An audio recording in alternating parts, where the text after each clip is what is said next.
Olá, eu sou o professor Murilo Jacobi e este é mais um vídeo gravado em parceria entre o Instituto Protege e o Portal de Compras Públicas.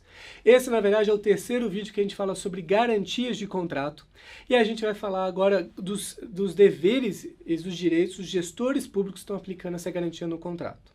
Então, em primeiro lugar, a garantia prevista para o contrato tem que ser exigida no edital. Eu tenho que dizer na licitação que quando assinar o contrato eu vou exigir uma garantia de 5%, de até 5%, como na lei, ou até 10% se for uma obra de grande vulto, obra ou serviço de grande vulto com complexidade. Dito isso, se está no edital e não se exige a garantia na assinatura do contrato, cuidado. Isso pode dar muito problema para o gestor público. Sabe por quê? Porque quando você prevê a garantia no contrato, você assusta alguns fornecedores. Às vezes um fornecedor que é um bom fornecedor, mas está em uma situação financeira delicada e não vai conseguir o seguro garantia no banco. Ou um fornecedor que tá começando o seu trabalho agora e não tem uma carteira com o banco e o seguro vai encarecer muito. Então você afasta isso. E se no edital você fala que vai exigir o seguro e no contrato você não pede, pode parecer que você está privilegiando quem foi contratado. E aí você não exige o seguro dessa empresa. Então, muito cuidado, gestor público. Preste muita atenção quando você for celebrar um contrato, se no edital exigir garantia, porque você pode ser punido por isso. Você pode ser punido numa ação de improbidade, porque estão dizendo que você está beneficiando essa empresa. E, pior cenário possível, você não exigiu garantia, a empresa quebrou e trouxe prejuízo para a administração. Aí você pode responder junto com a empresa pelos prejuízos causados à administração pública. Porque o edital previa a garantia e você não exigiu a garantia quando da assinatura do contrato. Lembrando que eu falei no vídeo anterior, a garantia deve ser dado um prazo depois da assinatura de contrato, de algo em torno de 10 a 15 dias, para obter a garantia, porque muitas garantias o banco exige ver o contrato antes de dar a garantia. Então eu preciso assinar o contrato e levar para o banco para conseguir a garantia, a fiança bancária, o seguro garantia. Ok? Então tem que ter um prazozinho. Tudo bem, deu o prazo, assinou o contrato, deu um prazo de 15 dias. 15 dias não assinou o contrato? Propõe a rescisão do contrato porque ele não cumpriu a sua obrigação. Ok? Ou, pelo menos, leve essa informação para a autoridade superior, porque isso pode dar um problema muito grande e você, servidor público, precisa se resguardar. Ok? Outras questões importantes do servidor público na gestão de uma garantia. Tem que lembrar que a garantia tem que durar sempre um pouco mais do contrato.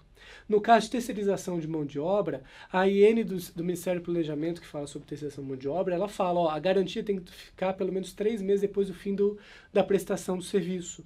Então eu faço o contrato de 1 ano, mas a garantia vale 1 ano e 3 meses. Por quê? Porque depois do fim do contrato que eu vou ver se ele teve dívidas trabalhistas que não exigiu, por exemplo, ou se teve algum problema que surgiu a partir daí. Então a garantia do contrato deve ter um prazo compatível com o objeto. E cuidado, sempre que você for prorrogar um contrato, tem que verificar se o prazo da garantia tem que ser ajustado. E aí, o seu dever seu contrato era de 1 ano, a garantia era de 1 ano, para construir um prédio, uma escola, ok? Construir uma quadra.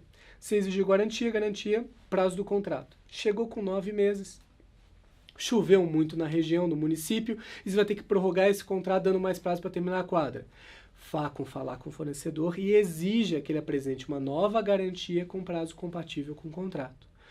Isso é extremamente comum e pode dar muita dor de cabeça para o gestor. A garantia acabar no meio do contrato e o gestor não exigir que seja renovada. E, em geral, a garantia acaba pertinho no final do contrato, que é a hora que dá mais dor de cabeça. Então, muito cuidado. Está no edital, exija no contrato. Não é a faculdade. Se no edital prevê a obrigação, eu tenho que fazer. Não coloque no edital que poderá ser exigido. É para ser exigido no edital ou não. Ou você coloca no edital ou não coloca. Ok?